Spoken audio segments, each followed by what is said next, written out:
Yo, what's going on, guys? Welcome back to another round here at Sim Racing 604. This is round 3 here for the Inter-America Challenge. We are at very wet Monza.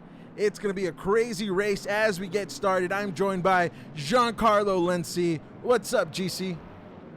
Hey Gerson, it is an absolutely wet race out there with Eric Diaz putting in a staggering qualifying time against his competitors, but I'm happy to be here and co-commentating. That's great to hear, man. Well, guys, let's update you on the championship. To everyone's surprise, although, you know what, Eric Diaz is going to have something else to say about it.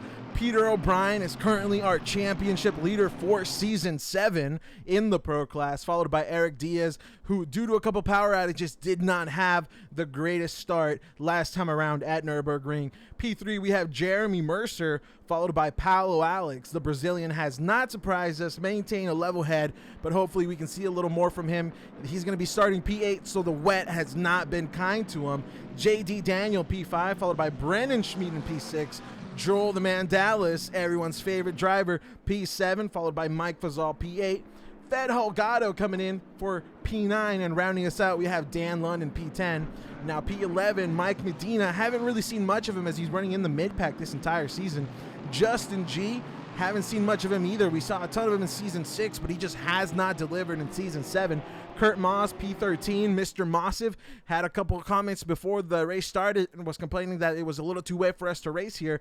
P14, Oswin Wilson. P15, Mike Seegers. Jeffrey Bray in P16. The H-Man, Harrison in P18. Rogerio Santos, P19.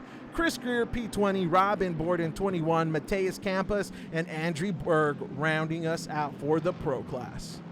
And we're going to go through only probably the first 15 or so as we're just about to start this race. We got Carlos Plaza there in the silvers and P1, David Nelson, Nicholas Villela, Zach Felix, Wesley Lamy, Renato Coelho, Benito Garza, Kristen Michelli, Rob Ruggiero, Aiden Benitez, Max Graff, Chris Sweeney, Andrew Marzin, Mike Lewis, Brett Vaughn, David Moniz, Garrett Humphrey, Javier Marquez, Eric Narvison, Rafael Astolfo, Casper Minda, Bradley Dusek, Nick Gatto, and Justin Bodick, with rounding out at the very end is Mike Lattis in P25. So that's the championship, guys, for the Pro and Silver class. So far, it's been a tight battle here in the Pro Class at the start, and same way in the Silver with Carlo Plaza bringing in the lead. And we have Christopher Greer getting a bit slidey here in the wet conditions. Mike Seegers, Oswin Wilson, David Nelson all going into the wall. And we also have Bradley Busick in the back for the Silver Class. Wow, it is really wet out there tonight. Yeah, I'm expecting an extravagant racing performance out of Diaz. We saw him in qualifying just putting on a great time, almost a second faster than Peter O'Brien. As they're coming here to the start, why don't you go ahead and take us away? All right, guys, we are about to get underway for round number 3 here in Monza. It's a very wet race. As we approach the line, we have Eric Diaz on pole position, followed by Peter O'Brien, Jeremy Mercer, and Mike Fazal. As the lights go green and we are racing in Monza one more time, we have quite a bit of a good start. Jeremy Mercer trying to get down the middle of Eric and Peter O'Brien. It looks like he's going to get to the toe. Mike Fazal getting a bit squirrely. He touches the grass. He goes into Fed Holgado. That's going to create quite a bit of a bunch. We're going to stay with the lead just a bit, and it doesn't seem like anyone's going to quite fight it out into the first chicane. Eric Diaz losing control now. There goes Peter O'Brien. He's going to give the position back. That's great racing. Unfortunately, he's going to also lose out to Jeremy Mercer. And we have Eric Neville coming up now, first time out in Season 7. Brennan Schmid in P6. And it's quite a bit of an interesting race. Now, we have a huge mess at the back. I heard from Brian Nagy, our race director, that if any sort of event happened, and this was way before turn 1, that the server was going to get a restart. So I don't know if we can expect that kind of a call. We have David Nelson and Dan Lund still in the back. For David Nelson, that's a big loss. In the Silver class, there's Mike Seegers, Justin G, Brett Vaughn having returned to the pits, as well as Mike Fazal. Yeah, it was an incredible crash. We had an absolute stoppage just there on the start finish straight. Probably 15, 20 cars all piled up and all trying to get through. You know, the whole second silver class just behind that whole group getting caught up with that. It was an absolute chaos, absolute mess. You know what? Unfortunately, I think that the initial contact started by Mike Fazal just dipping that left tire into the grass and losing control. As Jeremy Mercer goes round the outside of Peter O'Brien, making the move for first place, followed by Eric Diaz. Now Peter O'Brien is going to have to defend down the straight. Eric Diaz moving down onto the inside. It's going to be a drag race into turn one. And this will be really interesting in the rain to see where that inside braking line is going to be, because these guys probably don't have a lot of experience racing in the rain here at Monza. Well, it looks like they're being a little bit held up by Jeremy Mercer. As we see Peter O'Brien going on in the inside and just trying to get over those little bumps. That may cause him to get a penalty. May have to return that time to the position behind him. That was incredible. Brendan Schmid getting around Eric Neville. It looks like Eric did give the position away as he was ahead into Della Filio. Is that correct? Seraglio. I'm sorry, which turn were you talking about? It's too late. We've moved on. You know what? Talking about moving on, I think that Jeremy Mercer's quite on that pace. He's leaving Eric Diaz quite a ways behind. Not to mention Peter O'Brien, who led for one lap here at Monza. Let's go ahead and move on back and find out what's going on with the rest of the pack. We're going to watch here with Bob Robson, Season 6 veteran, now returned one more time for Season 7. He follows his companion there, the Brazilian Paulo Alex, close behind, racing for P12. And not so far behind is another Brazilian, Renato Coho. And if I'm looking at that correctly, that's Benito Garza with a lot of front-end damage. Yeah, his Lamborghini is not looking really ship-shape for this race with Seegers. Clearly closing the gap behind him, so he's probably suffering from a lot of downforce issues, trying to keep Seegers behind him, but Seegers able to get past, and you're seeing a little bit of turning out of Garza to see what's going on with the car. And Garza goes into the grass. Yeah, I think he's got a lot of steering angle damage, and he's probably going to have to come into the pits and get that fixed. We have a ton of cars currently in the pit lane. As I said, that Garza is now in the pit lane as we watch Joel Dallas make his way. Giancarlo, what do you think? Should this have been a restart? I think with such a massive pileup plus the rain conditions, restarts, they can usually be good for the racing. People will be a little bit more wary the second time through, but they still happen. Incidents even as larger than the first time can still happen. So it's not really something that I enjoy to do, but it's always nice to give the other racers a chance. As we see Peter O'Brien go sideways, and he's still out. Lesmo 1 was not kind to him. Trying to get going again. And there's Bob Robson as well as Renato getting through. He's going to thread here in front of Mike Seegers. This running order is all messed up, thanks to the rain. Yeah, it looks like the championship is going to get ordered around quite interestingly here. Got a Twitch comment from that Herorge, who says, we use the whole track here. And I believe he was speaking about the second lap when Peter O'Brien took that inside line.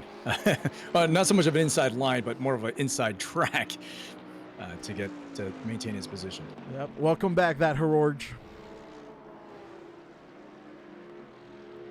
As we're going to move on here with J.D. Daniel, close behind Eric Neville. Yeah, I think with our newcomer Eric Neville, I don't believe we saw him at the last race at Nürburgring. And I don't believe he was, he's even in the standings for any of it. So we've got a newcomer here with Eric Neville, and not really familiar with him. Yeah, this is the really first time we've seen him at a gauge. 604. But showing his stars and stripes as he is running in the 4th position. Christopher Greer, great job defending from Fed Holgado.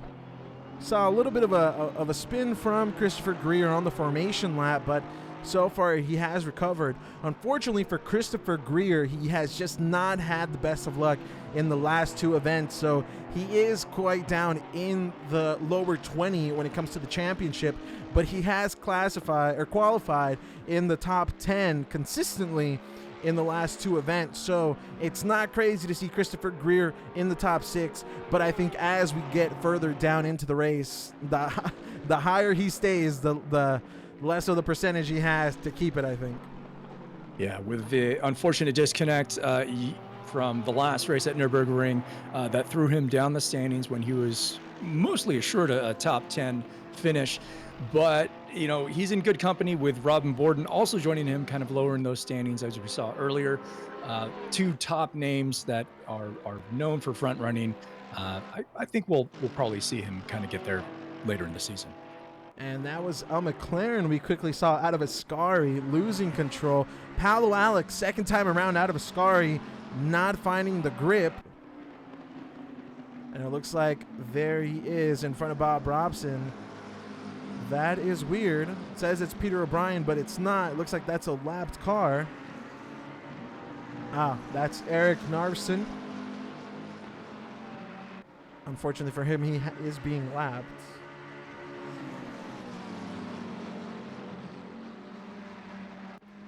Nope, not Eric Narvson.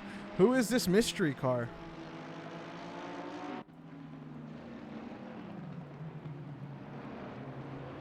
Trying to find him on my timing and scoring right now too, but having a bit of trouble. Yeah, it looks like that's Javier Marquez. That took a second. We haven't really talked about Javier much ever since Paul Ricard. Haven't really seen much of him either. Zach Felix stop and go 30, as well as David Manice, unfortunately. Could be for that turn 1 incident. Looks like there was more happening down the back as Eric Diaz has retaken that pole position from Jeremy Mercer. Yeah, I think Diaz was really just trying to hold position behind Mercer, really just see what he's got and if he's kind of a threat to him. I mean, we've seen Eric Diaz just run away with it over at Paul Ricard. Not so much at Nürburgring, but definitely was able to come back due to a disconnect in qualifying that made him start from pits. But really shows his skill here by in the rain, even by getting at least almost a second faster than his competitors.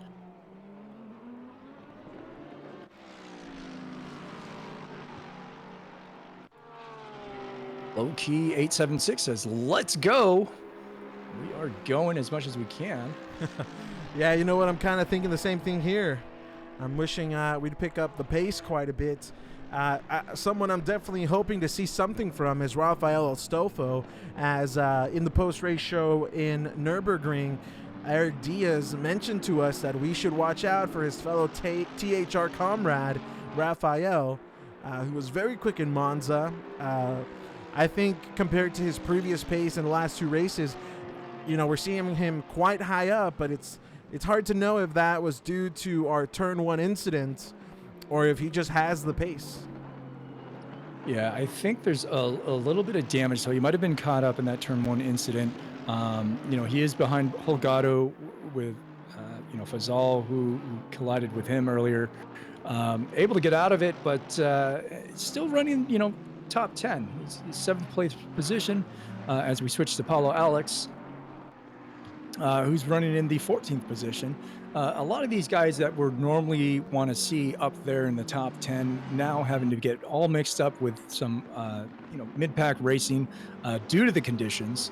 Um, I think it's going to make for some interesting racing. Right? I think we're definitely going to see a lot of pit strategy make a play here, or not really make a play, but really just show who's got the strategy to be able to lead. Yeah, definitely. We saw there Mike Seegers gets around Javier Marquez. Javier, unfortunately, in the back, so he's already creating traffic for it's not even our top 10 where he's running, so you can quickly see how the pit from all the damage has kind of already really shifted the order.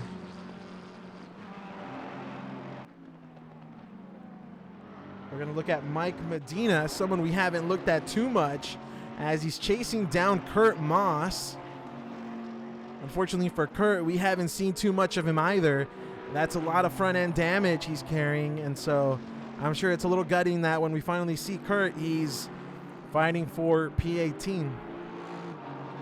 I think it's a nice little color combo of Moss's white Aston versus Michael Medina's Porsche.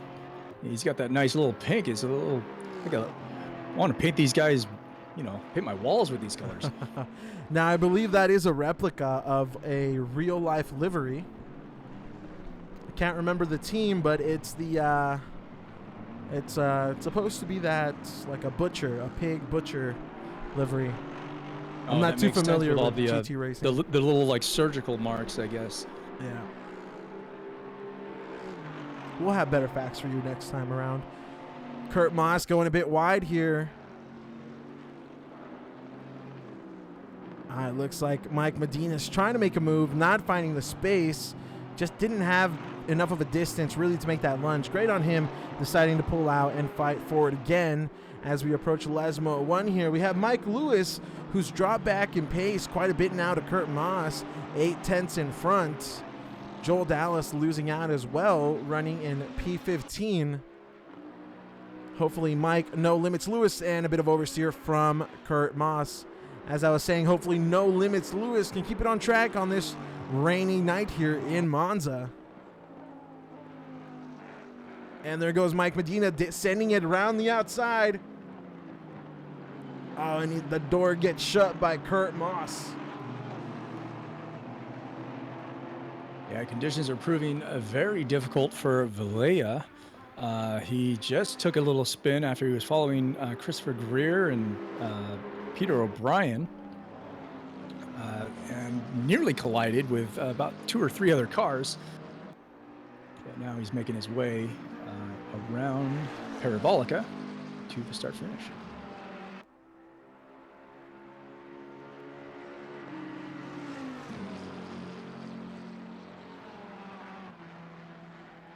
Now, I can't seem to find Oswin on my board, so it's hard to say. They're not fighting for position. But no, definitely not. Oswin is 2 laps down from him. He's actually in the 41st position. Last place for Oswin. That's gutting. We saw him in the pits for quite a long time. He definitely was involved. Not sure if simply just couldn't avoid the contact. And everyone that we saw rush to the pits. As you see, the pit window has now opened. So everyone who pitted has to pit again to complete the mandatory pit stop. Yeah, I think with a lot of these people with damage, if it's anything that they can kind of deal with, I think we'll expect to see them stay out as long as possible. Going in early, getting that damage done. It's there's those 2 minds of thinking. It's like, can I go in? But you don't know how much damage you actually have, how much more time it's going to take. And some of them just want to say, screw it. I don't need to repair the damage. I'll just get, tires changed and the fuel, and then let's go. Jeremy Mercer still hunting down Eric Diaz. Not much he can do at the moment. Great job keeping the pace. Remember, he's 5/10 behind. Hopefully he can bridge that gap in the next couple of laps. Looking at the board here, their closest competitor is Peter O'Brien, as Christopher Greer has lost that one position as Peter O'Brien goes round the outside into turn 1. Christopher Greer still trying to fight it out, but no, he decides to give it away. I did mention that percentage of position, whether he can keep it or not, was going to drop, and it looks like in the last 2 laps, Christopher Greer has lost out 2 positions. This data brought to you by AWS. Sure it's not Azure? We've got here in chat, low-key 876 is here to see Dallas and Kurt. I believe that he means Joel Dallas and Kurt Moss. With the comments of Aussie and embarrassing face. And it's the barman says, no, Aussie, sad face. So looks like we got some fans for Oswin Wilson. Unfortunately, he is running in the back. He did get caught up in the early lap traffic, or not lap traffic, but early start incident, which we saw with probably like 15, 20 something cars or more. And that's Zach Felix stuck in between the Lesmos, going really slow. I assume a crash, as we're on board here with Bob Robson chasing down Paolo Alex. Going into the Del Raggio chicane, Bob Robson avoided a collision with his fellow countrymen. Great job rejoining, but he has now dropped in pace. This is a great train here with Paolo Alex in front, Mike Seegers, and what looks to be Andrew Marsden or Rafael Ostolfo. It's hard to tell. It's a lot of wet conditions, and that's the 4th time we've seen Paolo Alex run wide outside of Ascari. Yeah, Paolo Alex running down Seegers and Astolfo with Robson just close behind. It is just a torrential conditions out there, all of them trying to get through Parabolica and put that speed down. It is just absolutely incredible. And as we see Paolo Alex now make his way into the pits, Mike Seegers and Astolfo decide to stay out, with Robson also staying out behind him, followed by Marquez.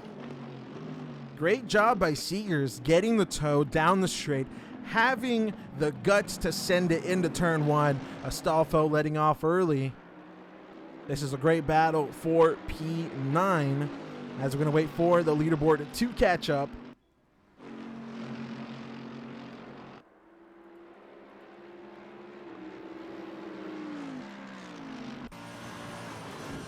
And as we go on board here with Astolfo, the spray is just incredible.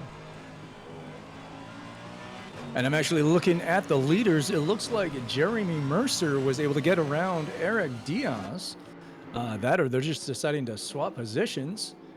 Eric Diaz looks like he's just about 3 or 4 tenths behind Mercer, kind of following him around. I'm not sure if maybe Diaz's tires have gone out or they collided maybe. I'm not seeing any damage upon their cars. Yeah, it looks like we're going to be playing musical chairs here at Monza for that championship. As Zach Felix now comes out of the pits after having that unfortunate crash out of Lesmo 1.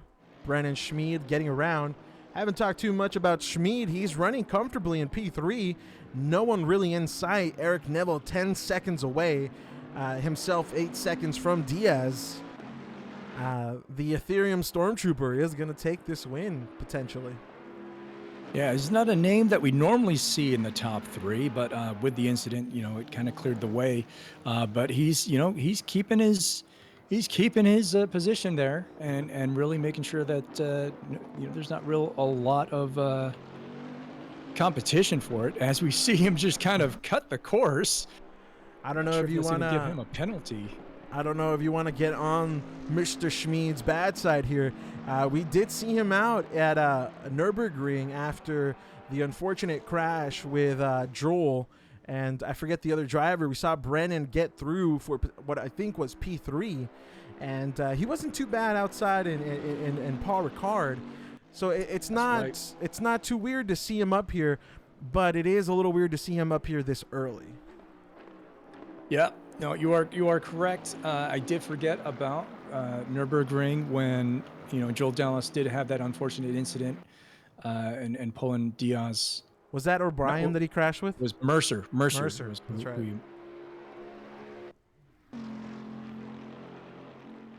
And it looks like everyone's quite spread out. Unfortunately, Jeffrey Bray close to Eric Nervson with a 15-second penalty. Eric Neville getting involved, not for position. JD Lund gets around. Unfortunately for Jeffrey Bray, he is being lapped, as well as Narson. Narson now having to let Eric Neville go. Narson into the pits. It looks like Jeffrey Bray is going to choose to stay out. And now Neville's going to have to defend that P4 position from JD.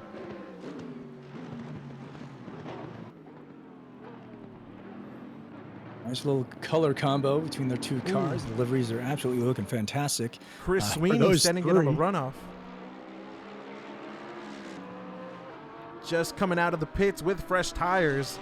Missed that braking zone completely.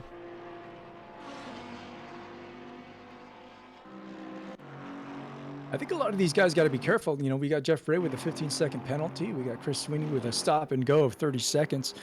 They've really got to be careful of cutting the course and running afoul of the stewards. You know, even with the torrential conditions, yes, you can kind of get away from causing an incident, but you want to just make sure that you're still not gaining too much speed or too much time on track. Yeah, we got a bit of a train here. Fed Holgado, Casper Minda, Paolo Alex, Justin G, Peter O'Brien, but none of them really racing each other. All the positions are kind of mixed up. But what we do have is Chris Greer, Mike Seegers, Rob Ruggiero, Bob Robson, and Eric Narvison and Marquez all within the pits. Taking their little time to either get repaired or, you know, take those tires and fuel and get back out on track.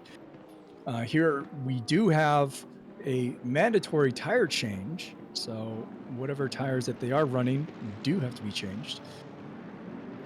So at minimum, it is a 30-second stop. Yeah, in the last, 2 to 3 laps, Christopher Greer has dropped down another what looks to be 4 positions. And it looks like our stats from AWS are on point tonight.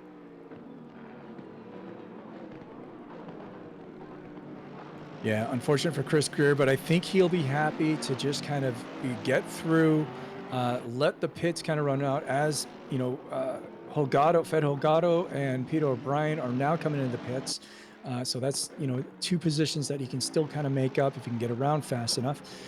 But, you know, I think with the torrential conditions, Chris Greer, he wasn't really looking forward to Monza from the post-race interviews last time. But especially if it rains, he's not big on the wet. But you know, he really does put in the effort to try to practice for everything. And, you know, he's fast. He's one of those fast guys that, you know, unfortunate circumstances or... And it looks like we have a yellow flag coming out of the Curva Grande. Jeffrey Bray. And it looks like we have another one now outside of Parabolica.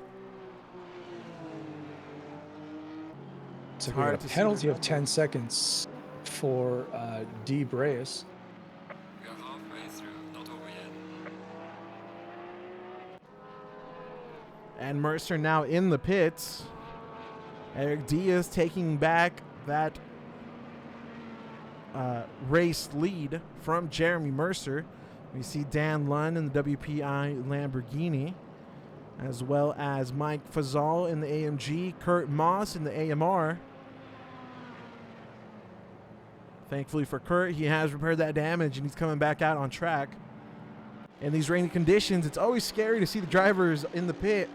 Hopefully it's not a DNF, but it looks like for Kurt it won't be. Eric Diaz gets around Mike Medina. Now Schmid is in the pits. What will this mean for Eric Diaz?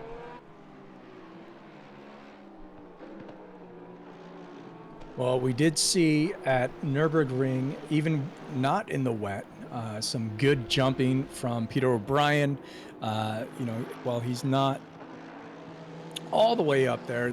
There's the opportunity to be able to, hop in, slot in right behind him as he comes out of pits. So it'll be just time to tell. Brendan Schmid with Astolfo and Colo also now in the pits.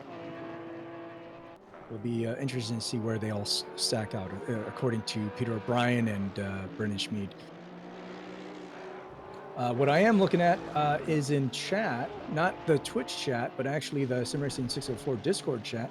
And it looks like Rogerio Santos will be withdrawing from the championship. His place is available for people in waiting lists. No real reason given, unfortunately. Yeah, that's a tough break there for the Brazilian. Unfortunately, compared to his season 6 finish, we haven't seen really too much of Rogerio this time around. We saw a quick battle with him and David Nelson towards the back of the field and Paul Ricard, as we see David now getting lapped by Eric Diaz, pro versus silver class here. But yeah, unfortunately for Rogerio Santos, it looks like Monza was the straw that broke the camel's back.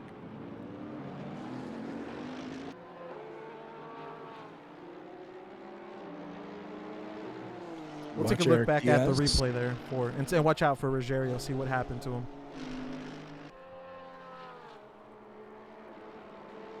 So I'm watching Jeremy Mercer just get very slidey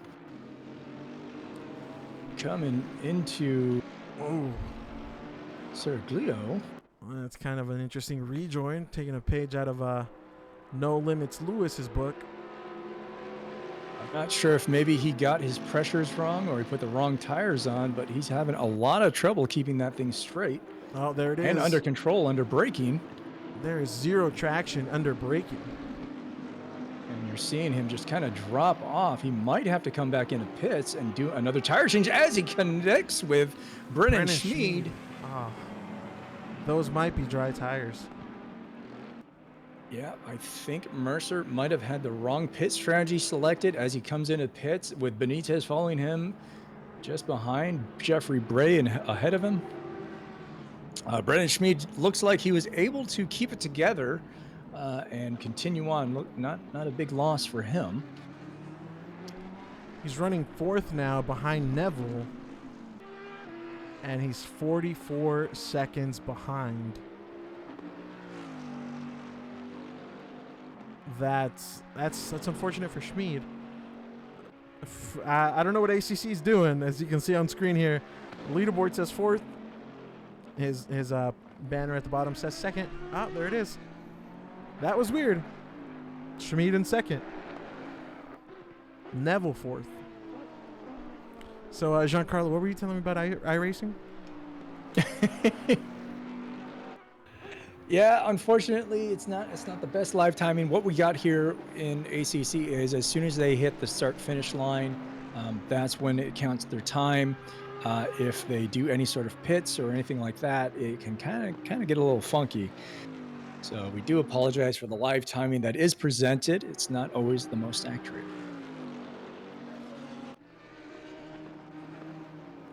And it looks like Joe Dallas, the only, aside from Mike Seegers, is being chased down by Benito Garza.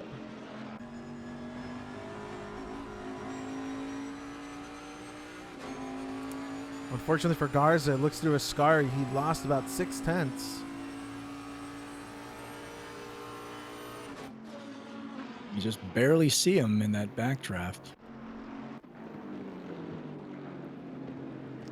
And there's Seegers chasing down Moss, quickly followed by Paulo Alex.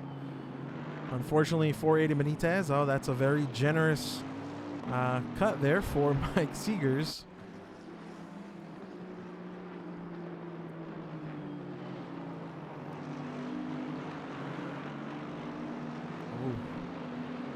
Losing out a bit of traction coming out of Lesmo 1. Looking out further ahead, it looks like Renato is potentially not holding back Eric Neville.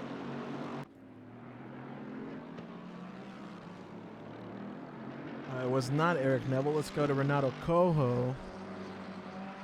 That's Bob Robson, but it's not for position, as Bob Robson is 23rd. I think we've seen all kinds of things here in Monza. Those two have clearly same level of pace.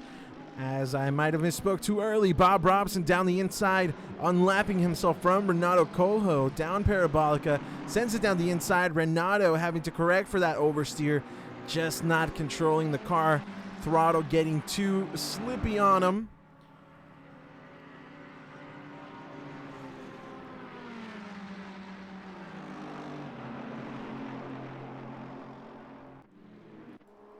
What a race this has been so far. I don't think it's so much a race as it is an endurance event. As who can endure the rain, really? Yeah, honestly, just whoever's going to make the least mistakes tonight, as Mike Medina gets around a suspicious green car. That's David Nelson. David Nelson sending it very wide outside of Lesmo too. And that's going to be for position. So what you were talking about endurance, I think you hit it right on the head. Speaking of endurance, I'm looking at Fed Holgado, who's now in the 5th position after the pits have all cycled. He's able to get up there ahead of Peter O'Brien, who is now just coming past the Parabolica, about 5 or 6 seconds behind him.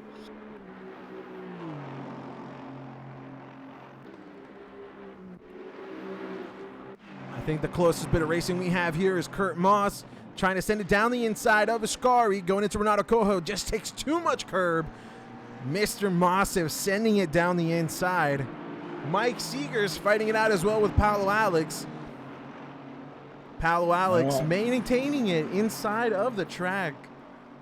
I think Moss still maintaining that position. He's getting very close to Coho. It looks like he's going to send it on the inside for Parabolica. Doesn't look like there's just enough room. There's a little bit of a tap on Coho's right rear bumper as Moss takes the inside track, with Seegers now following up behind him. Paulo Alex also taking advantage as Coho loses out 3 positions.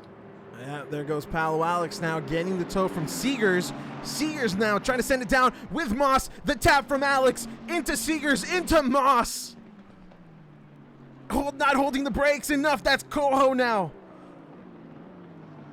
And Justin Moss. G almost making contact with Dan Lund. What an insane recovery as Moss still connects with Lund a little bit, trying to keep that Aston Martin under control. It's got a bit of damage now, but still not giving up to Colo. That's just terrifying. He can't control the car too much as he's going down into the high-speed corner, and it looks like Vilela sending it wide, manages to keep it away from the wall, crosses over in front of Javier Marquez. What I thought was a boring race has turned into just a battle of attrition.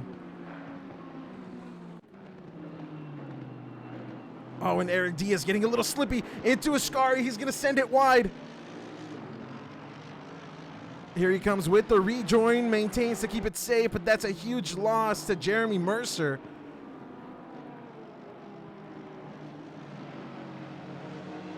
See if that actually nets him a penalty. He's got his flashers on.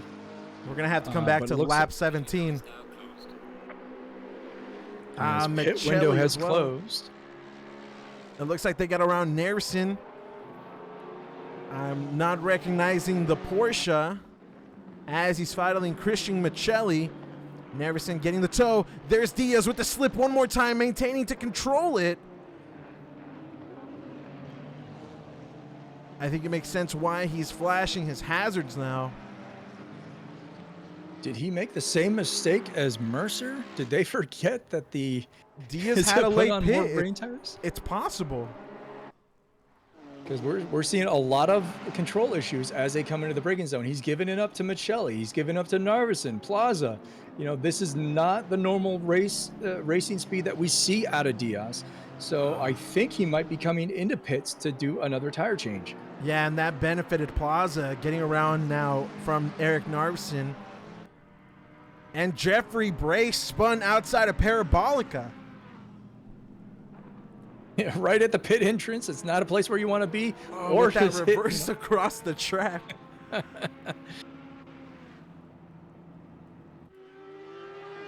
And he keeps it on track. Decides it's good enough to keep going.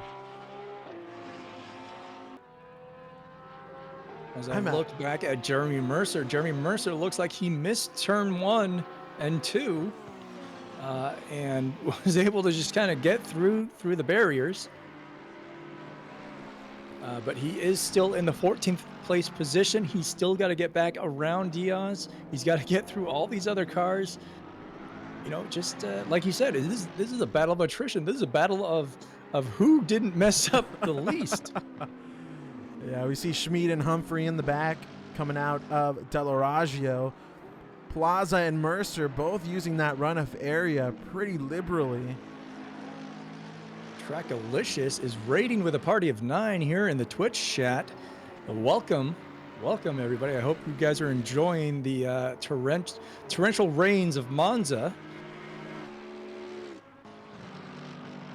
What's up, guys? For those of you who just joined, this is the live broadcast for Sim Racing 604. Follow him on YouTube. That's Sim Racing 604. This is the Inter-America Challenge League. This is the 3rd round of Season 7, as we're watching a pretty wet race in Monza after a pretty crazy start. Our grid has gotten all out of order, and this what was once a normal league race turned endurance race, now battle of attrition, as the race is gonna get a lot wetter in the next 10 minutes with 12 minutes remaining in this race. At this point, it's anyone's game. Yeah, I think we're starting to look at what maybe the final positions, save any other happenstance. But Brennan Schmid now leading the race with JD Daniels in 2nd place, but he's also a 1 lap down, with Eric Neville there in 3rd, Fed Holgado in 4th, and Peter O'Brien in 5th. Chris Greer able to make it up into 6th position after all the pits cycled from the 12th place. So good on him. We'll see if he can actually pull Peter O'Brien in just a little bit. It looks like he's gaining some time on him. You know what? After Mercer and Diaz pitted for the wrong tire, it makes sense why Brennan is a lap ahead of the rest of the grid. Pretty much everyone else had either some sort of drive-through or just had to make a double stop because of the pit window in the initial crash. It looks like the one person who has made the fewest mistakes is going to have to be Schmid. Yeah, I think, the Bentley is proving its speed as well as its reliability here in the wet. Schmid just able to keep it together and make sure that his strategy is sound.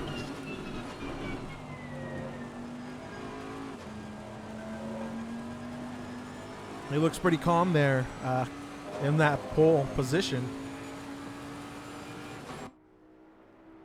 It's one of those things too, is like, there may be a guy who might be faster than you coming up behind you, but if you push harder than what your car is capable of keeping traction of, you might as well just stay behind him and let him mess up. Yeah, and we have Narvison trying to get around Brett Vaughn. Brett Vaughn being lapped, also with Busick closely behind. 2 Ferraris hunting down this Porsche. It doesn't look like Vaughn is in the position to let them move around. Quickly looking at the grid, can't seem to find Busick on our boards.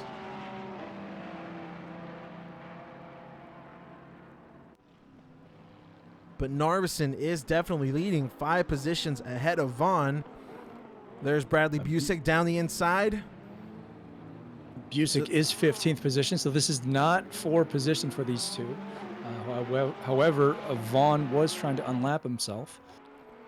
Yeah, it doesn't look like it was working out, unfortunately, for Brett. And Narvson as well, trying to get around as he is 5 positions up. So no one here. I think this has kind of proven what's been going on here with this race. Just the grid is completely out of order. 3 cars close behind, none racing for position. one more time with Schmid. Not a lot going on, but we have a nice little bit of a train. We have car number 23 here. We're with Christian Michelli. Carlos Plaza trying to get around. Mike No Limits. Lewis slamming on those brakes. A little bit of contact with Carlos Plaza. And now Michelli getting around the inside of Ascari. I'm not even sure who's racing who at this moment. Lewis going very wide. Great job rejoining, keeping control. Now Schmid behind. Schmid leading the race. This is gonna be tough for Schmid to get around all those guys. Yeah, this is an interesting scenario because we've got this Truly train of cars, and just in front of that Truly train is actually Eric Diaz. Or sorry, not Eric Diaz, but Jeremy Mercer. And he's trying to get around Bob Robson. Looks like he's going to make the move down the straight. Jeremy Mercer, if you guys just joined, Jeremy Mercer has pretty much led a good percentage of this race. Having pitted for the wrong tire, that's a tight squeeze there on Bob Robson as he made the move over to the outside of the track. Yeah, props to Bob Robson for his braking ability there. It was a little bit late, but Mercer was getting a little unsettled as well. So props to Robson for keeping it good control. Yeah, I'm pretty sure that Mercer... H-Train 1 says hello, H-Train 1.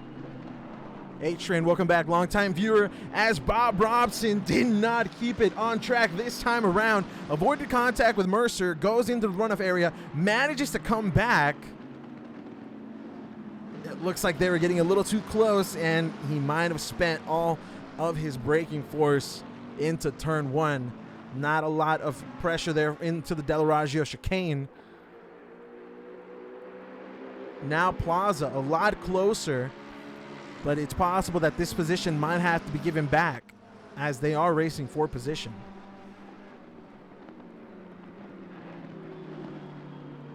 And it looks like we do have confirmation from the start that Michael Fazal was the one that caused the pileup at the start. He hit a puddle and lost control. He apologizes to everyone involved. And Eric Diaz also says dry tires rip. I thought he changed that. Unfortunately, that was not the case. Here comes Plaza around the outside of Parabolica. Bob Robson with the defend. It looks like Carlos Plaza is looking for the switchback, keeping it tight down the track. Not going to make the move, but he had all of the guts to do so. Javier Marquez with the drive-through, so this will allow Robson and Plaza to get up position back. And Mercer now getting around Kurt Moss. Kurt Moss having pitted to repair that front end damage. It looks like he had some sort of other accident in stint 2. And this time it was worse.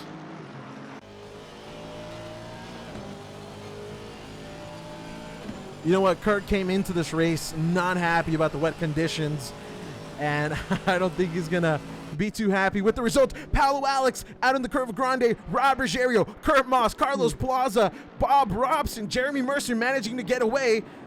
So Brennan Schmid gets around too. Christian Michelli. That is going to be a race ender for Kurt Moss. That was a heavy collision between 3 different cars as he tries to keep it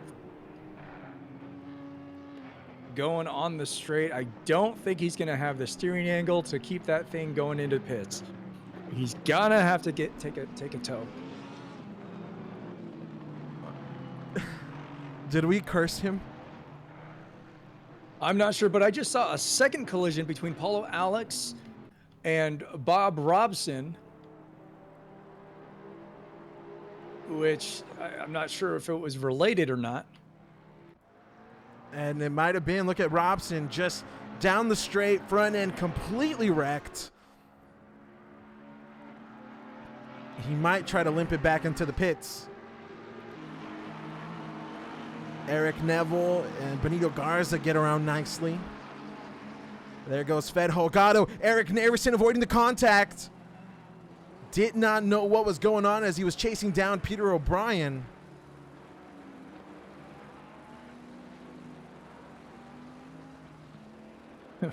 little less than we got 4 minutes left in this race, and it's just been an absolutely Joe chaos. Joel managing to get around him, not dipping a wheel onto the grass. Andrew Marsden gets around safely from Robson. I don't think Chris Sweeney knew what was going on. Sent it pretty quickly there. And just look at that turn angle.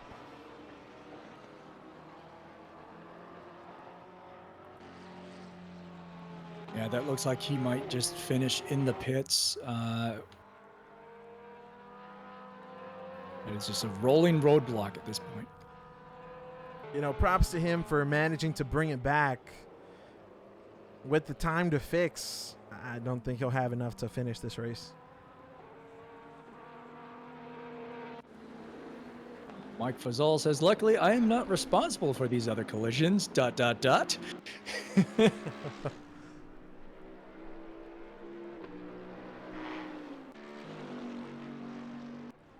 And you know what I think it comes back to now? Brennan Schmid, our luckiest driver tonight, as he's about to catch up to Jeremy Mercer. Jeremy Mercer, who started off this race in that second position, now P11 after outfitting the wrong tires. See him going to the inside of Colo. Colo not racing him for the position. Oh, no, I'm sorry. He is racing him for the position. That statement would have been true 10, 15 laps ago, or wouldn't have been true, but it is now. And you know what? I want to shout out something really quickly here. Astolfo, as Eric D has promised, is leading in the silver class. Silver and pro tend to get mixed up here, but you know what? He's not doing too bad. Coho then in P2 for silver, and surprisingly, Ruggiero P3 for the silver. Takes an interesting line into turn one. Now Carlo Plaza is going to get around.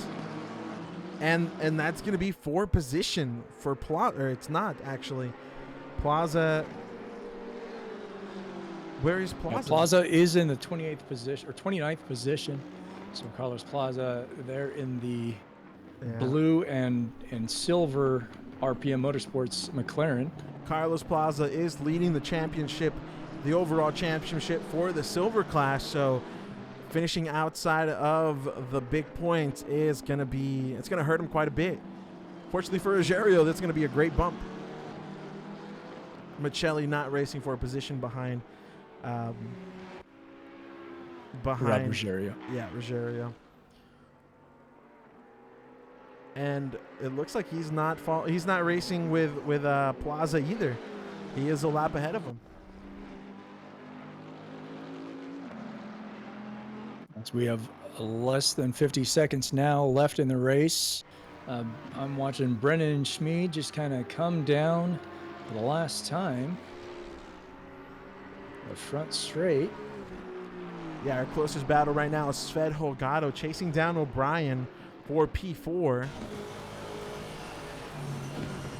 He's got about 3/10. Just not a lot of grip going into Ascari. You can hear him lifting through the turn. Great job on exits. Very little visibility down the straight. It looks like he's lost about 6/10 in Sector 3 to O'Brien. O'Brien and both Holgado doing a great job keeping it tight into the apex. Looks like O'Brien sent it a little wide outside of Parabolica.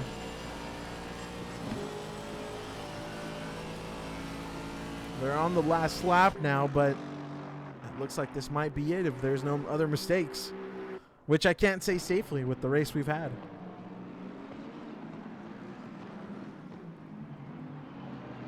I am seeing Eric Diaz now in second, somehow able to get around Brennan Schmid. With Eric Neville, newcomer to the series, taking fourth position, just in front of JD Daniel.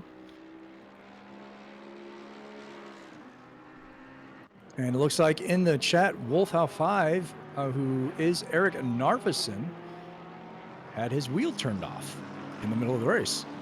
So that might have been why the collision started in the first place. Well, actually, you know what? We saw Eric avoid a collision with Robson. So this is potentially a whole other accident we did not get to see. Quickly saw a yellow flag there. Confirmed. Yep, it was after that. Well, we're going to go on board with Schmid as he comes around Parabolica, chasing down Vilela, not for position, of course, as Schmid is set to win this race. Coming now through the line. Now, he didn't win in Monza, but he wins here. I messed that up. Great job. He did not win at Spa, but he won at Monza. You know what? I think that's pretty fitting to this race, which has just been intense. And JD Daniel for second. He didn't win at Paul Ricard. He didn't win at Nürburgring, but he did win here at Monza in the rain, and he kept it clear. I apologize earlier for my announcing of that Eric Diaz and Jeremy Mercer were able to get in front of him. That wasn't actually the case. So Brendan Schmid is our race winner here at Monza. As everybody kind of completes their lap, we see Christopher Greer now coming down Parabolica. And it looks like our AWS stats were completely wrong. Christopher Greer managed to gain a position from when we first saw him. We got to get these updated to Azure. Great job, Christopher Greer. Flash those lights in celebration. Eric D is now followed by Mike Seegers. This is for position, not a place where we've seen Eric Diaz. It looks like those dry tires really ruined the strategy, and it looks like it might be a netcode issue. Almost pulling an ET there, but so far so good, back on track. And speaking of netcode issues, it sounds like Jeffrey Bray lost connection to the server on the last lap. Oh, that's unfortunate. We saw Jeffrey Bray with the accident outside of Parabolica. And here comes our silver class leader. Now, this man did not win at Spa, but he wins at Monza. There's the redemption story. Raffaello Stofo. Great job coming in P1 for the silver class. Same with Rob Ruggiero, P2 for silver, and Busick, which are all new podiums, so that's great. We have new winners for Season 7. This race has been interesting, man. Lap 17 was insane, and even after that, where I did not expect it, it got even crazier. Yeah, it was an absolute madhouse at race start. A lot of people getting caught out, really shifting up the order. We thought there might have been a reset with the amount of cars that were involved in that incident, but unfortunately that didn't end up being the case. And so with everything kind of shaking out as it did, this is really going to change up the championships. I think there's going to be a major kind of shift from some of the guys who were a little bit lower now moving up into the field, and that's going to be it's going to be really an interesting championship, that's for sure. All right, guys, so if you're new around here, stick around. We are going to go in a quick break. We're going to be back with the post-race show, and let's see what we can get out of the drivers tonight. I think they have a lot more to say than they did at Nürburgring, and they had quite a bit to say last race. So hold on tight, and we'll be right back.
All right, guys, we're here for the post-race show. Welcome. Let's get a look at the aftermath. It was quite an event. It was quite quiet for a good bit, and it looks like in the last lap, the conditions just got wetter, and the action on track just got a lot hairier. I'm joined by Giancarlo Lenzi, aka Landros Radic, and hopefully we can pull a couple drivers out from the green room. Let's have a quick look here if anyone is ready to go. It looks like we have quite a bit of a queue lined up, so we are ready to start taking our callers. And what we got first is our race winner, Brennan Schmid, in the Bentley of all cars. So, and I say that jokingly because Brennan, we've seen Joel Dallas put that thing on pole and almost run away with the championship. What were these torrential rains like? Were you expecting this kind of result? Were you expecting the shakeup that was going to happen this time by? Honestly, no. I was so surprised when I saw I was in the lead. I had no idea what was going on up ahead. Yeah, it was certainly crazy. If you guys actually watch Gerson's live stream, you should be able to just click on him in Discord. Just as we start the race, there must have been more than, and he didn't get to catch this when we're live because he was kind of watching the front runners. But we'll see Michael Fazal, hit a puddle. Several cars kind of hit the same puddle and just spin. Green light, go, go, go. And was the race like that? Were you guys hitting puddles that you weren't expecting to kind of cause the car to kind of move or shift out under you?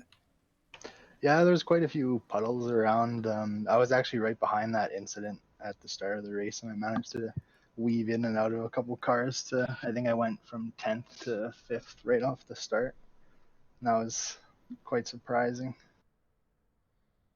Yeah, it sounds like a lot of hydroplaning going on, and that was a really surprising result. We did see you're able to take advantage of another incident at Nürburgring that put you in the top 3. Congratulations again there. What do you do you feel like maybe a lot of the weather is going to play more into the hands of some of the mid packers this season? It would be nice. I like underdog wins and stuff, and definitely it was hard qualifying in the rain. And I know a lot of people that normally are higher up in the pack were way down at the bottom. Yeah, this is just insane to watch, and I'm just like you. I'm a big underdog story guy. As we see these cars just pile up, car after car, not even able to see the cars in front of them with all the rain spray. It is just Suzuka big grid all over again, as Chris Greer is actually saying in the chat. What are your hopes for this championship as the season continues? I'm just hoping to stay consistent, and I'm happy with the last couple of results. So see if we can get a good result out of the season. Are you going to be putting in more rain practice? It looks like you were really well composed out there. Really keeping the car out of trouble, and just looked like you had a really solid pit strategy. I think some of these guys got caught out with damage and ended up kind of pitting past their normal tire change, which would have put them back in the wets. Yeah, I guess if you didn't prepare your wet tires and that for the race and for your pit stop and that, and also making sure that you have your dry temperatures and pressures ready for just in case. I can't get over this start here. It is. I'm just, I have to keep asking these questions to keep this interview going, but I'm just looking at these cars pinballing around, and it is just, yeah, it's brutal. Just amazing and brutal. You know what? I'm curious what it looked like from Mercer's point of view, or at least his rear view mirror. He didn't catch the first three. Were the only ones to get away safely. I'm not sure if the spray Neville. Wow, Neville gets away as well. He actually got quite lucky there. Paulo Alex made the same mistake, so we can't be too hard on Fazal. If you look here, Alex also dipped right into that puddle, sends it outside. He manages to keep it outside and rejoins, but wow. Yeah, that's kind of a cool replay though. Yes. Yeah, we're joined here with Eric Diaz, Eric Neville, also kind of front runners for the race.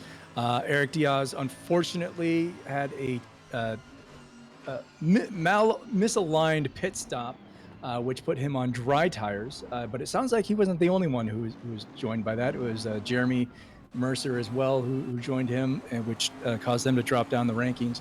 But Eric Diaz, what were your thoughts going into this race? You had a very clear, jump and advantage on everybody else in the wet, almost a second faster than Peter O'Brien. What were your thoughts? Just keep it on the track, especially when I saw the heavy rain on the forecast. I was like, yeah, just make sure to try to keep it on track as much as possible. Yeah, that's pretty much the first thought that came to mind as soon as I saw the race. Other than that, it's just do what I do every week, do my best, and how much perform. And it wasn't a bad finish. Having that to make that second pit to get those tires changed. Was that? Props to you for keeping it composed as much as you could while on dry tires in what I would say would be a tsunami, but it was surfing out there for sure. Yeah, as soon as you went off the line, you were gone. There was no helping it. Like, even on the wet tires, I pretty much just had to spin at the long right hand in the first one after the chicane. Like, there's just some kind of puddle there. I don't know what it is, but I definitely count out anyone. Like, it doesn't matter if you're in a Bentley, in a boat, or a Honda, or Porsche. I'm pretty sure that puddle was pretty much placed there specifically by Kunos to destroy everyone's dreams. I don't know if that was intentional, but I'll take your word for it that from a racer's perspective. We saw last week that you had power problems going into Nürburgring, which caused you to start from pits. Have you gotten all that solved now? Is the season looking to be a little bit better from external forces? Yeah, very much started the fan instead of starting it at lobby, which very much means yes, I didn't have any power issues this time. So I'm not exactly wanting to touch the fan right now, just in case it does change anything. Good, not good, but I'm not gonna risk it. Well, it's I'm not quite sure where you're located, but it's a good thing that we're rolling into winter here in the States, so maybe you won't quite need it, hopefully. But good to hear from you. Eric Neville, you're a newcomer this series. Yep. This is your debut race. Yeah, what a race. What a race to finish in and to participate. Congratulations on your third place finish. Thank you. What were your thoughts coming in here, and how did you hear about Sim Racing 604?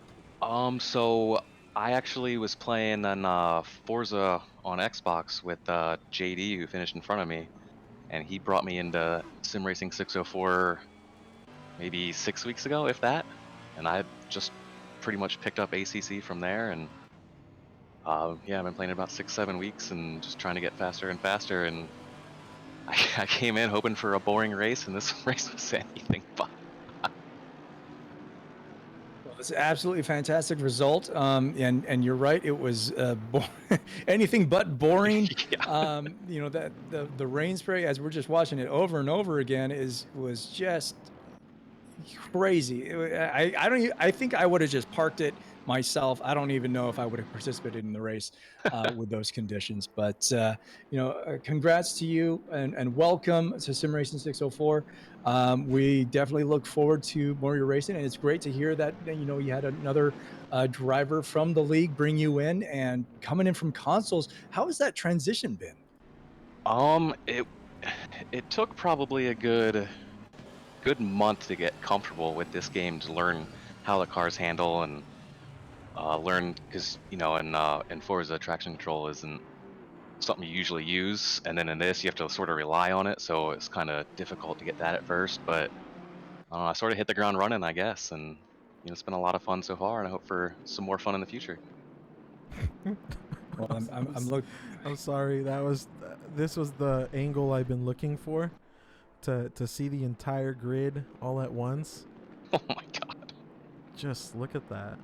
I can tell you, there's like half of them were not holding their brakes. Yeah, I think that's something that as racers, even if you're in a crash, just hold your brakes no matter what you can do, because it's like, we always hope for the best case scenario. You do a little spin and you get pointed straight back forward again, and it's like, no, just hold your brakes. If you can get it controlled that way, then you might as well be able to get back on the line. We see with collisions too in ACC is these cars are a little bit more resilient than other sims where we see in like R Factor 2 or iRacing or even just regular Assetto Corsa, where there is a little bit of leeway as far as damage, but you get a hard impact or you get an impact right on the tire, and it can still send you back to the pits with a tow. You wanna, if you wanna meme something, I hope Jeffrey Bray's gonna come in here. The dog with the room on fire and it's fine. That was Jeffrey Bray. If you look at this man, literally, just look at him. The blue and red Porsche just sees the accident, slows down. Look at everything around him. Jeffrey Bray in the sea of chaos and just gets away. How did he do that? Oh, you got to go to first person. You got to put yourself in the driver's spot for that one too. Let's find out. What did Jeffrey Bray do that was so different? Just all the splash, sees the accident, does a little tap, wasn't completely wow, just. He had a couple of little contacts there, but it was still like, oh god, oh god, oh god. This is fine. Yeah, it's like, this is fine. I'm okay. Just look at him. Look, the chaos all around him, and he's the only car just making it through. Oh gosh. Oh, you know what? And also Benito Garza and the Lamborghini. I know I'm hijacking the post-race show here, but geez, how can we not look at this over and over again? Congrats, by the way, Eric. That was fantastic. No, thank you. Coming into this season, so as we continue this post-race show, I apologize, guys. Eric, what are your plans continuing forward? Are you pretty familiar with all of the tracks that are presented in ACC? No, most of them I know. Yeah, the last ones we have remaining, I haven't driven on yet. Be an interesting scenario. Yeah. Interesting scenario to see how well you're able to come up to speed. Hopefully it doesn't end up like another session like this where it's just a lot of chaos and people kind of getting caught out, and that we get to see some proper competition. But welcome again. Again, I'm gonna hijack this show the entire time. Oh, how dare you! I know. I usually never have anything to say, but I'm gonna stick up a little here for Fazal, for Alex and Benitez. In the Bronze League, the same thing happened. It was an identical puddle. If you look at towards the rear of the grid, Benitez, same problem. And there he goes by himself. And then this causes the second. Look, even Michelli as well. If we go to Michelli, if I could find him. There he is. Michelli as well. Same issue as Benitez. He's going to dip a wheel. Right there. There's the puddle. Contact with Astolfo. Same thing we saw with with Fazal, with Benitez, Paulo Alex. Yeah, that outside line is just a death trap. You see them as soon as they hit it. It's just like the slowdown of the hydroplane and the loss of control. It is just a death trap right there. Yeah, and even if you manage to keep it safe, someone's going to rebound into you. There was just nowhere to go for anybody. I blame Brian Nagy. He cursed it. He called it. He offered up the restart, and then we couldn't do a restart. All right, we gotta get through a bunch of these guys, otherwise we're gonna be here all night again. So Eric, we look forward to seeing you in the rest of the season. Sorry for the interruptions. No worries. But good showing, and we look forward to it. Well, thank you. Thank you for the welcome. Apologies for hijacking your interview here. No worries. Let's go ahead and bring in JD Daniel, Peter O'Brien, Rafael Astolfo, and Rob Ruggiero. And we're going to start off with JD Daniel. You picked up a second position just behind Brendan Schmid. You were only 3 or 4 seconds back from him, not too far. Looked like you're maybe catching him. Outside of all the chaos that we've been watching, how did your race go? My race went surprisingly well. I managed to dodge the carnage that was in front of me on the start. Luckily, I slammed on the brakes, avoided the first contact, and then I didn't get run over from behind, so that was really good. And then I just tried to keep it on track the rest of the time, to be honest. I wasn't 100% successful, but my mistakes weren't penalized with contact, so that felt good. Now, did you have any mishaps during pit stops? We had a couple of drivers, actually more than a couple of drivers, kind of go in with damage, and then that put them out of their wet tire replacement, so they ended up doing a second or even third pit. Were there any things like that might have presented a challenge to you? No. Me and Eric actually practiced our pit entry and exit, so our pit stops went flawlessly. Yeah. And you're referring to Eric Neville, who we were just speaking to, yes, who picked up that third place position. Yes. Yeah, good job, by the way. bringing in more competition. It's always good. Yeah, I'm glad he's in here with us now. Going forward, for seeing how chaotic it's been and how absolutely nuts the race has been for Monza. The expectation wasn't that it was going to rain so much, but now are you guys going to be adhering a little bit more with some rain practice going forward for some of the other tracks? I mean, I've been practicing the rain all week in one of the practice servers that was available, so I was trying my best to be prepared for these types of wet conditions, even though this was definitely a worse condition than we were all expecting.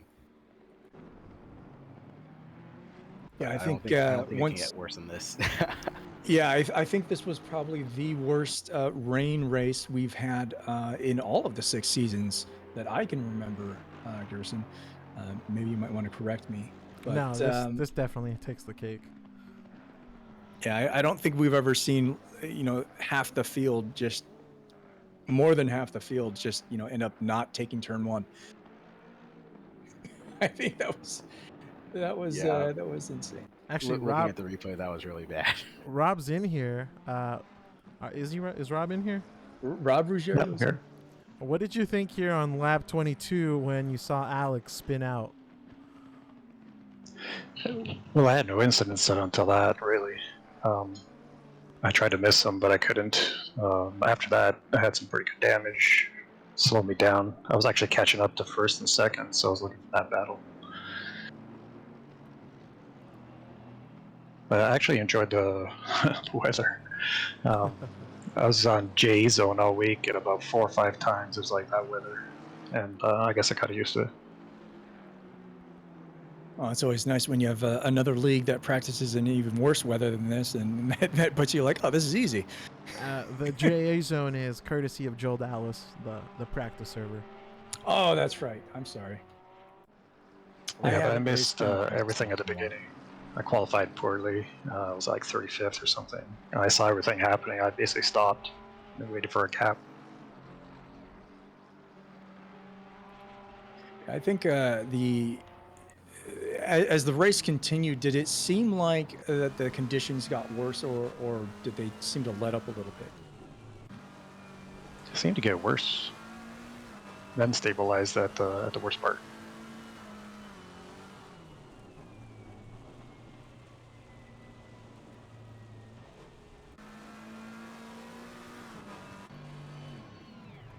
So going back to JD Daniel, JD, what has been your biggest challenge with the season thus far? Biggest challenge has just been trying to find pace compared to the aliens like Eric Diaz, and now it's going to be even more challenging with Eric Neville joining the series. But I definitely want to give a huge shout out to the SR604 coaches, Larry Foster and Davin. They all helped immensely with the rookie series, and I still frequent them to get tips on either my driving or even setup tips. Like, they really helped me and Eric prepare for these types of races. Yeah, and I just really want to point out, and I'm glad you pointed that out. Even as these races are going on, we've got another 20 or 30 drivers in another race going on. That's basically the rookie series, and they go through and they do post race analysis on everybody. Anybody who has a situation that they want to come up and kind of cover, and they go through all that kind of stuff. So even if you guys are tuning in and you're like, oh, this is just another race series. No, this is like a full championship feeder series that goes on too, and we've got multiple kind of championships throughout the week that you can participate in. We've got a lot of guys. I'm almost tempted to. I'm really tempted to say this is probably the largest ACC league that I've seen, with multiple championships and leagues, quote unquote, throughout the week that you can participate in. I mean, we've got a ton of people, and those coaches are just fantastic. So, thank you for pointing that out. Hopefully, Davin hears this and Larry hears this, but know that they're super appreciated. Oh yeah, 100%. There's a few more fast guys down in the rookie league too, so next season might have a few more quick names up here. I think it's already getting surprising as it is with what we've got in the top 15.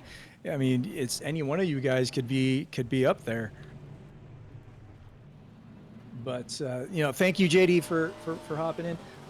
Peter O'Brien and Rafael Astolfo. Peter, we'll start with you. You end up with a 5th place finish, which is not bad considering the conditions. How did your race start? Is this kind of a repeat, a parrot of what everybody else has said? My race started. Yeah, it was pretty all right off the start. I avoided all the hoopla in the back because I started on the front row. I think like 2 or 3 laps in, I spun myself out coming towards the back straight and had to just fight to make up places for pretty much the whole race then after that. No mishaps during pit stops, no strategy, kind of fouls. No, I went into the pits. My car went straight up. I quadruple checked that I had wet tires on because I did that in a race last season. So I was already freaking out about not doing it again. And the car went straight up, and I went out and I chased Fed down. That was my only goal after spinning out. I was like, I know Fed's in 4th or whatever it was. I'm gonna chase him, and if I can get around him, that's all I want to do. And I think I did. I thought I came 4th. I'm not really sure. Is there a secret time penalty you're not telling me about? The Peter penalty or whatever for winning last race? I think I apologize. It does look like you were in 4th. The timing and scoring gets really screwed up for us, so it's hard to tell post race.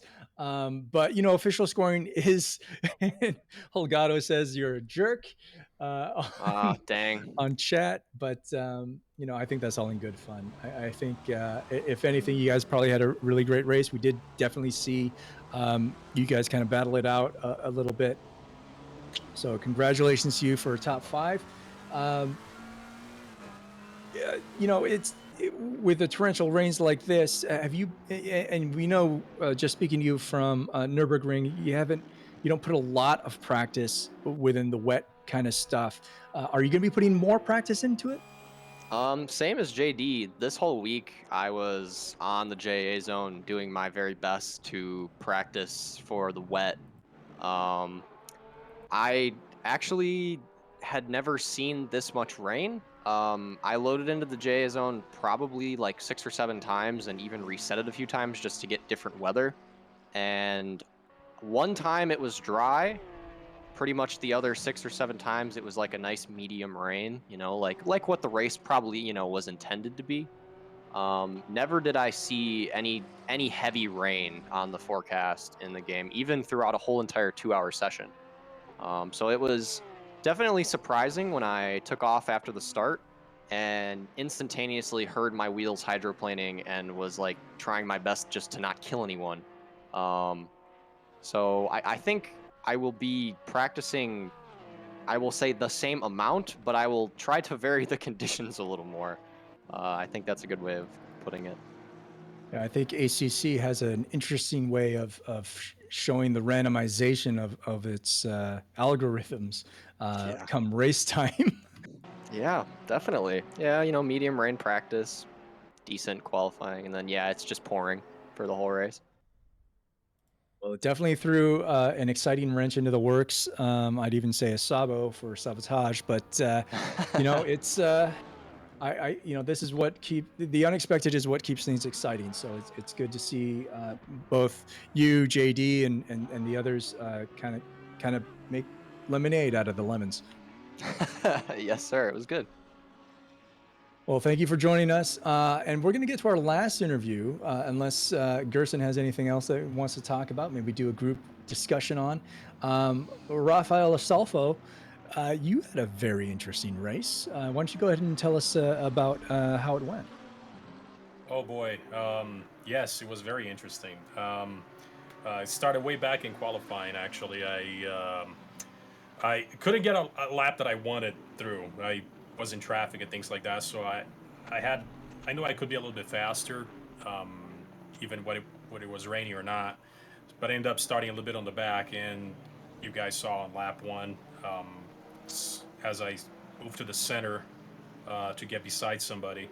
I believe the person hit that one little puddle on the left-hand side of the main straight. That's just a dangerous puddle, and then snapped onto me. The rest is all on the stream. But my car had so much damage at that, but I knew that it felt okay. The car felt fine. I just lost my top speed entirely, but it was a good 30 seconds of damage, or 29. And I noticed that I started kind of racing against the classes. So I said, okay, where are all the silvers at? Do I need to pit in to repair? I mean, I started kind of just doing whole math throughout the whole race, and I realized that at the current damages that I had, and I got hit again later on in the race, I was still being able to keep that first spot on silver. So when I went for the pits, I said, I'm not going to repair. I'm just going to go as it is and basically drive it to the end of the race. And I know, I forget if it was JD or Peter that brought it up, or I think it was Rob that said that the weather was getting worse as it's getting near the last 10 minutes of the race. And if you swerved off the racing line, like for a few inches, your history. And I just try to keep it as close to that racing line as possible. But it was the worst race I've ever been in. It was fun though. It was interesting. Gerson, we got to start a betting pool for everything that I prophesize, because you owe me $10 now. What happened? Rafael basically did go into the pits, but didn't take the repairs, and was able to kind of keep it together until race end, which worked out. Not bad. I'm gonna completely ignore whatever I might have said on track. I am unaware. Yeah, of what I is did going not on. repair. There was no repair intended. I mean, by the end, after the second hit on the rear, I had 45 seconds of damage, and I mean the drivers they were unlapping themselves when they were coming around me, because they were so much faster on the straight. Even though I'm like I said, I'm not moving off the racing line. So if you want to overtake, you can go off, and if you end up aquaplaning somewhere, I'm just gonna let off the gas. And I mean, but that's how much slower I was compared to everybody else. But I kind of knew I could keep the distance from second place. I think it was Renato Coelho that ended up in second. But I mean, it was a crazy race. And you mentioned about the racing conditions being this bad. I actually got really lucky that I had a server set up, for the team for THR, and rarely got these conditions. But right before the race started, I launched the server and I got that. And I was like, if we get this tonight, we're all gonna be in serious trouble. And I still made a little setup for the tires PSI for this sort of event. And when I saw the race pop up, I kind of like jinxed it. I said, oh boy. And I adjusted on the fly. So if it hadn't been for maybe incidents, I could have gone a little bit further out, but I'll take it. It was still fun. Yeah, I always question always double question myself on if I should make a change right before race start. And it's like, it's always better to just kind of stick with what you're doing. And if you've got your strategy covered, then just stick with it. At least in my experience as a racer. But props to you guys. Having the the silver win is huge. That's going to change up the standings quite a bit. When you put up these servers, are you guys typically practicing with everybody, or is it just within the team? Well, I've actually, I know you guys run an awesome league, and I love everybody that's been here. I've ran a league myself for about 2 years, so I'm kind of familiar with the whole server settings and stuff, things like that. So for the team, when I go over to Sim Racing GP, I find the settings and I just set one up that for the team, I guess, that we set it up with the same identical settings that you guys have. Only disadvantage we have is that we cannot really go based on, let's say, if it's a dry line, like there's 4 of us on here on the league, so it's not exactly the same scenario because it doesn't create a dry line if it's wet. But yeah, we practice throughout the league, especially Eric. Obviously, he's in another world, but that's pretty much what we do for the week. Yep. You just got to get him in the jet dryer car and have him make that dry line. Yeah, I actually coated a nice 300 kilogram ballast on his car for going around next time, so we'll see how he goes. Well, thank you guys for hopping in and joining us for the post-race show. It's always interesting to see from your perspectives how these races went. I hope everybody else who is watching also enjoys these. It's always interesting to see, kind of what everybody encounters during their race, and sometimes it's good, sometimes it's bad. But we all get through this together as fellow racers, and we're here to have fun. So.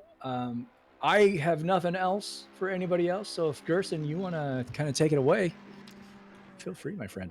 Yeah. Thanks, guys, for joining. If you're watching in chat, thank you, guys. And just want a quick shout out here to, let me look for it in chat. Tracklicious, thank you for the raid, man. That was super cool. You are our first league raid. And you know what? This was a crazy race here in Monza. Was not expecting it. Not the start, not the end either. Just every single part of it was unexpected for sure. Other than that, guys, it's been fun. Glad to continue to, get surprised. There was a good point where I thought, okay, this race is done. There's not much else, and it got crazier.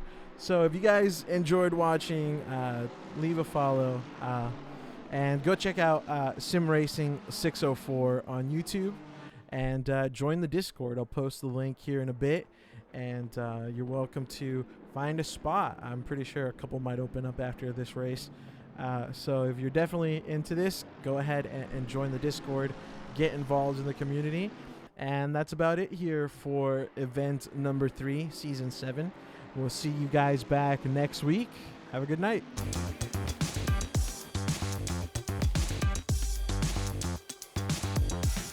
Appreciate it, guys. Yeah, thanks, guys. You guys do a great job broadcasting. That was awesome. Awesome stuff. Appreciate it, guys. Good stuff. Yeah, thanks, guys. I thank you guys for all joining. Y'all have a good night. I'll have a good one. See you guys next week. Good night. It was less death. What's on? Hopefully less rain next week.